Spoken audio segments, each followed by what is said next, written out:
Have you ever engaged in a serious debate over which is better, Harry Potter or Lord of the Rings? Have you ever played Smash or Pass using only characters from Star Wars and Marvel movies? If you answered yes to any of these questions, we have the podcast for you. Listen to the Steam Gentlemen, the podcast where an expert panel convenes to ask the questions about pop culture and social commentary that other podcasts are afraid to ask. Listen to the Steam Gentlemen on Apple Podcasts, Spotify, or wherever you listen to podcasts. Warning, this product contains extreme nostalgia. Has your job got you down? Is adulting not as fun as you thought it would be? Do you want a way to recapture that happiness from when you were a kid?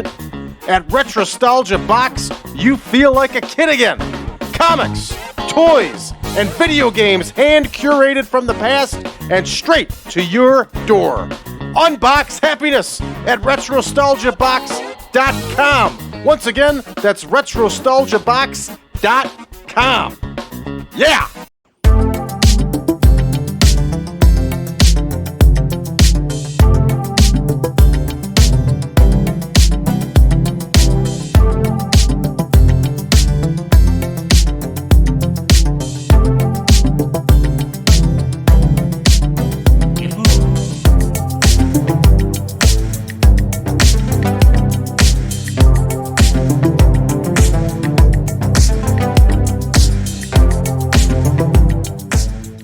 Welcome back, everybody, to the 1987 Super Mod. I am Brad Drake, and this is the World Wrestling Federation. That's right. The WWF is still on tour, and we are heading to New Haven, Connecticut, where we are running a show at the New Haven Coliseum. And as usual, everybody, this is the real deal. This is what the WWF really ran on this night here on Wednesday, the 4th week of June, 1987. All right, so we will go ahead and not use a broadcaster, of course, because these are non-televised shows, absent workers, just what we would expect. And our backstage incidents. Uh-oh, Tom Zank, the flake. Tom Zank failed to show up for a scheduled meeting with a road agent. We're going to fine him, and it makes a small... Tom Zank is happy with being fined. Rick Martel is pleased. Wow, strange things going on in this save, everybody. And Ricky Steamboat, of course, talks to his protege, Scotty Williams. All right, let's take a look at our card here, everybody. And our card is exactly what it was realistically on the show, unless there's an asterisk.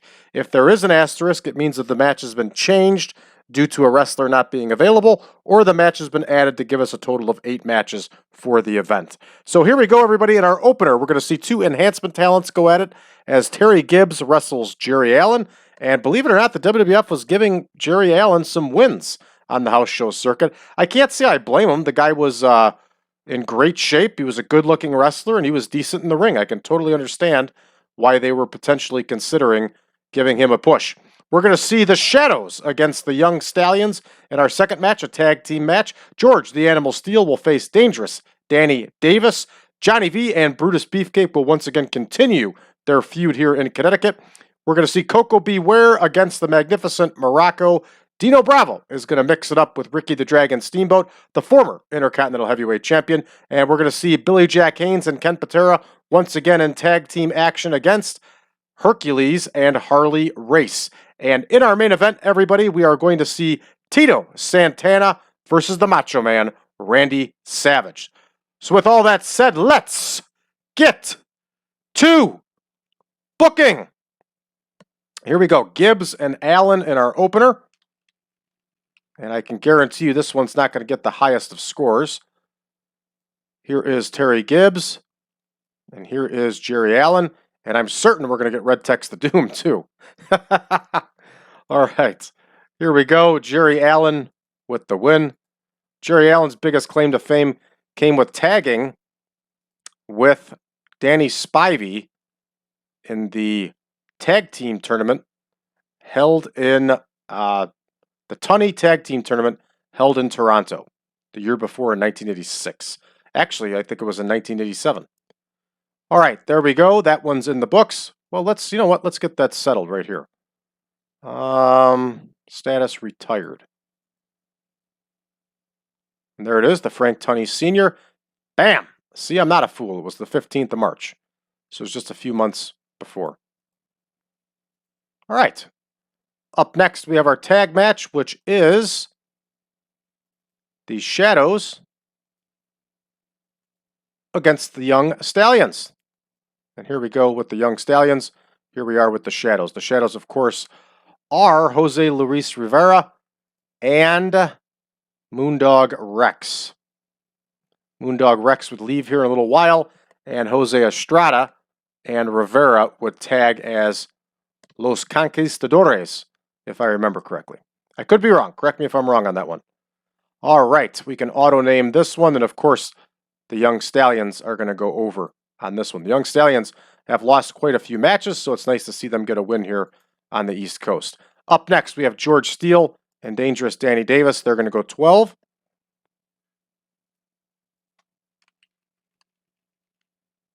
And here is the Animal. And here is Dangerous Danny.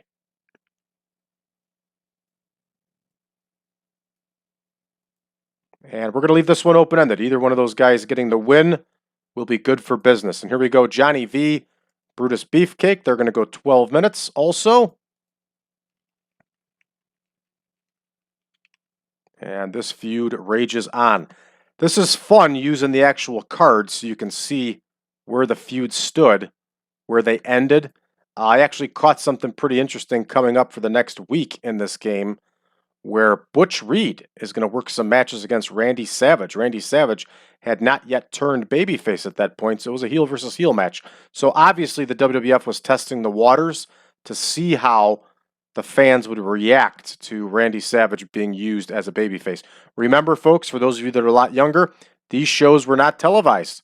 There was no internet, so what people saw is all they saw. That's it. And word of mouth. Okay, let's see who won the last one between these two. And they haven't wrestled in a singles match for a while. Let's have Johnny V get the win here.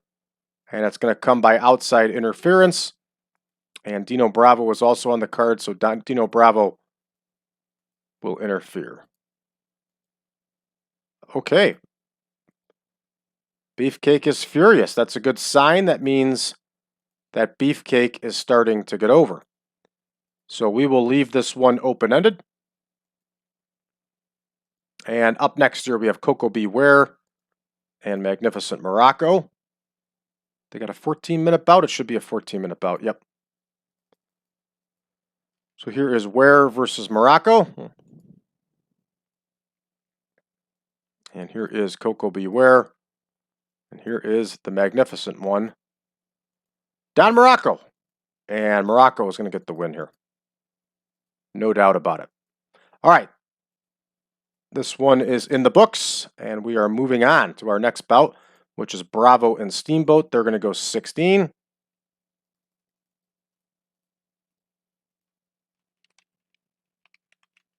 And Ricky Steamboat by no means was a small man, but he's probably giving up 40 to 50 pounds here to Dino Bravo.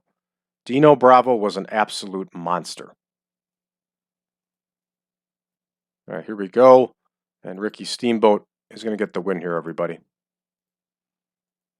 It's a shame. Ricky Steamboat could have been one heck of an Intercontinental Heavyweight Champion if he wouldn't have had that minor falling out with Vince McMahon, and that was due to him wanting time off for his child's birth. Well, you can't blame the guy, but in the wrestling industry back in those days, you didn't do that.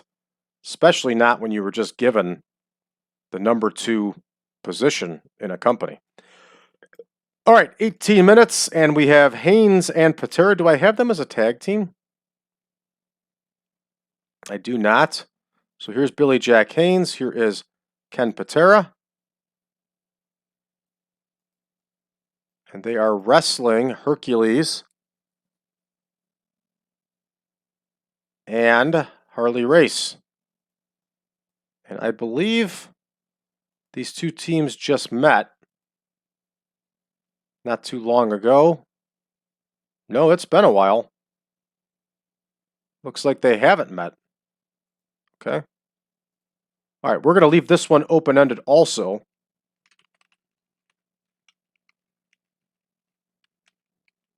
And we'll let the AI decide who's going to get the win on this one. All right, so that one's booked, and then here comes our big main event. And we're going to have these two go 30 because they can. And they are both excellent in the ring. And we are going to have Tito Santana and Randy Savage in our main event. And for those of you that are interested, I did a book review a couple weeks ago on Tito Santana's book entitled Don't Call Me Chico. So check it out. Some people seem to like the review. If you're interested about buying the book, give it a shot. Maybe it'll help persuade you one way or the other. All right, here is Randy Savage. He's going to get the win over Tito Santana. And this one is all set here, everybody. We're at 2 hours and 20 minutes. Our normal our normal show time for our house shows. Let's go ahead and start the show here. Terry Gibbs over Jerry Allen. Just like I said, we have Red Text of Doom here. Jerry Allen gets a 42 on his own, though, which is not bad. 30 overall. Looks like we've sold out the New Haven Coliseum. Here we go. The Young Stallions get the win with their big double high drop kick. And not bad scores here for the Young Stallions. They continue to improve. 58 overall on this one. And we have George Steele and Dangerous Danny Davis. And George Steele gets the win with the flying hammerlock, which was a pretty cool move. I like that move. George Steele's dinged for selling, but we still get a 70 on this one, which is good. All right, Brutus Beefcake beats Johnny V with the sleeper. 69 overall for these two. And that feud gains heat. And here we go. Koko B. Ware and Magnificent Muraco. Muraco gets the win with the Tombstone Pile Driver. And Koko B. Ware actually outscored Muraco here, which is super cool. 82 overall. I like it. And lots of bonus here. Good stuff. All right, up next, we have Bravo and Steamboat. And Steamboat, of course, gets the win with that flying karate chop. 87 overall for these two, which is good. And we're coming up to Haynes and Patera against Hercules and Race. And Harley Race gets the win over Kenny Patera with that pile driver. 82 overall for this match. That's a good score. We got some takeaways. Race is not showing his age yet. So we really don't have any takeaways except for Patera for consistency. It's a good match. Lots of bonus. Good stuff. Up next, we have our main event, which is Tito Santana against Randy Savage. Savage gets the win with that flying elbow drop. 90 overall for our main event, everybody. And that is a heck of a score for one heck of a main event. The only penalty we got is Savage and Elizabeth being on different divides of heel and babyface. But we're not too concerned about that because in just a month's time, Randy Savage will be turning babyface. Here we go. Let's finish this one up. Outstanding score. 88 overall. We don't get any popularity changes. We probably used up all of our popularity changes being at the week 4 here of June. We are going to point out Randy Savage. We are going to point out Ricky Steamboat. And we are going to point out Tito Santana. Randy Savage, great performance. Steamboat, great performance. Santana, good performance. We're going to make that speech. Savage is pleased, Steamboat is pleased, and Tito Santana is pleased. And Brad Drake is also pleased. That was a good score. Good show. All right, we can change the colors on this one and look forward to heading over to the Pittsburgh Civic Center. Now, our show coming up, this was not the actual, in fact, we're going to mark it. This was not the actual venue for this show. It was actually a spot show, and I couldn't get an actual venue, so we have changed it over. But it was definitely in Pennsylvania, and we're going to keep it in Pennsylvania. All right, let's check our incoming here. Shadow number 1 is tired. Okay. Lack of big names. We get that often. What are you going to do? All right. Does anything else catch our eye here? Ooh, this is interesting. World Wrestling Council has joined with the AWA CWA World Class Alliance. That's interesting.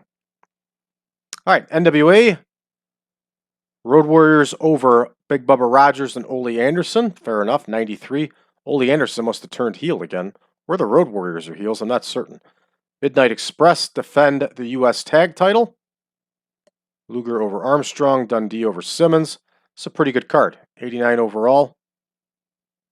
Yeah, not bad at all. See if anything else catches our eye. Championship Wrestling from Florida. Not too much interesting here. Buddy Landell over Scott Steiner. Dory Funk Jr. over Scott Hall. Good stuff. Chicago Championship Wrestling. Terry Scholl over the Zebra Kid defends the title. Whopping 90 on this one. All right, that's going to do it for us, everybody, for this one. Thank you once again for tuning in. If you're new to the channel, make sure that you leave a message below and hit that subscribe button. Let us know how you found the channel and what you think of us so far. For those of you looking for version 10.1 of the Supermod, you can find it over on patreon.com/PowerCast Network. It's only $5 to join, everybody. You will get access not only to the Supermod, but you will also get access to all of our spreadsheets. All of our shows come out early and YouTube ad-free, and there's also a bunch of extra good stuff available only on the Patreon channel. Join us on social media, facebook.com/groups/1987Supermod. You can also find us over on Reddit under the subreddit of TEW 2020 Friends. Don't forget, we're also on Discord. You can find us on 1987 Supermod. Thank you for tuning in, everybody. We'll see you tomorrow, back in action, live and in living color.